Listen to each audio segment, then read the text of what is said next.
बतावे। एक संत ने पूछा कि एक बात बताओ आप, ये तो साधु है, इनको जज क्यों कहते हो? इनको जज क्यों कहा जाता है? ये तो साधु है, ताना बाना, दाढ़ी है, जटा है, माला है, लीलार पर चंदन है, आप इनको साधु क्यों कहते हो? जज क्यों कहते हो साधु के नाम पर? तो लोगों ने कहा महाराज ये आप जान नहीं पाओगे, ये जज साहब हैं। वहां बड़ी बारीकी से एक संत ने कहा कि साहब इनका ये पहले जज ही थे, पहले ये जज के पोस्ट पर थे। तो लोगों ने कहा जब जज थे तो साधु क्यों बन गए? इस कथा का शीर्षक है कि जज बना साधु। अच्छा, बड़ा लोग साधु बन सकते हैं कि नहीं? बन सकते हैं। नहीं बन सकते हैं। यहाँ जितने लोग पंडाल में आए हैं, मेरा दावा है और ईमानदारी के साथ मैं बोल रहा हूं, अगर अपने हृदय में बैठा करके आज की कथा सुनोगे तो साधु बनाने का क्षमता मैं रखता हूं कि आप साधु बन सकते हो। तारीफ बढ़िया रहे।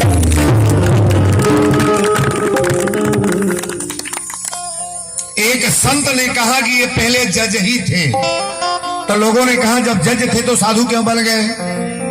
तो उस संत बताने लगे कि साहब ये जहां नौकरी करते थे ना, जज साहब जहां नौकरी करत रहे, जहां जज के पोस्टिंग रहल, यही गांव के यही जगह के बगल में एगो गांव रहल और वही गांव पर एगो केवट रहल। कौन जाति रहल? केवट। आ केवट के नाम रहे भोला। क्या नाम था? भोला। भोला। भोला के दो गो बेटा बतावल गल बड़े, एगो बेटी। और ये कथा हकीकत है, बनावटी कथा नहीं है। बड़ी बारीकी से कथा को समझना, आप सब कुछ छोड़ करके दीवाना हो जाओगे कि वीरेंद्र बाबा आज ने कथा जो बताया मेरे दिल को छूने वाली कथा थी। संत ने कहा कि जहां जज साहब नौकरी कर रहे, बगल में केवट के गांव रहल, केवट के नाम रहे भोला, आ केवट के दो गो बेटा रहले, एगो बेटी रहल।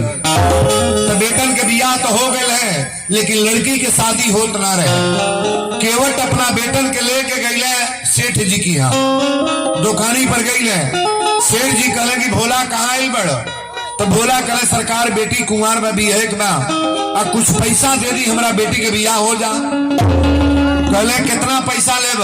कहले 500 रुपया। देखी 500 रुपया रोड़ा दे दी, हमारा बेटी के बियाह हो जाई, सूझ सवाई लिख दी, और जहिया पैसा बेटा कमाई है तैयार और पैसा हम जमा कर दी। 500 रुपया सेठ जी दी है, लिखा पड़ी हो गई। 500 रुपया लेके इले अपना बेटी के बियाह केवट कर दिले। अब बियाह को के बेटी के विदाई कैला के बाद गाँवे के बगल में एगो रघुनाथ जी का मंदिर था। रघुनाथ जी का मंदिर था, गौर से सुनेंगे। रघुनाथ जी के मंदिर पर जाके तुलसी के माला ले ले। एक बात गौर करना, सोने का सीकड़ आप गले में पहने हो और तुलसी का माला, पानी में दोनों फेंकने के बाद डूबेगा कौन? सोने का। नहीं बोलेंगे? सोने का। तुलसी का माला सोने का। सोने का माला डूबेगा। तो डूबने वाला काम आज बताने मैं नहीं जा रहा हूं, उतराने वाला। एक बात गौर से सुनेंगे, एकर गारंटी तना ले कि राउर स्वर्ग होई कि ना, बैकुंठ जाए कि ना, गौलोक जाओगे कि नहीं, लेकिन इसका गारंटी लेकर के मैं बोलूंगा, तुलसी का माला पहनने वाले व्यक्ति का कभी नर्क नहीं होगा। तारीफ डालेगा बढ़िया। तुलसी पहनने वाले व्यक्ति का कभी नर्क हो नहीं सकता है, ये वीरेंद्र बोल रहे हैं। तुलसी दरवाजा पर 5 पेड़ तुलसी का अगर हो, और कार्तिक के महीने में 1 महीना दीपक जलाओ आप, मिट्टी का दिया। दीपक जलाने वाले महिला को आज रिकॉर्ड बोल दें, अपने भविष्य में नारी कभी विधवा नहीं होगी। किस महीने में? कौन महीना? कार्तिक। उर्मिला ने दीपक जलाया था। और बड़ी बारीकी से कथा को सुनने का प्रयास करो आप। गांव के बगल में रघुनाथ जी के मंदिर रहे, भोला गईले, महंत जी से कहले कि हम के कंठी माला दे दी। कहले साधु बनब? कहले हाँ साधु बनब। कंठी माला महंत जी दे दिले आ माला लेके और रघुनाथ जी के मंदिर में भोला भोला बन गई कि सर पे सीताराम। ताली बजा के गाओगे सब लोग कि सर पे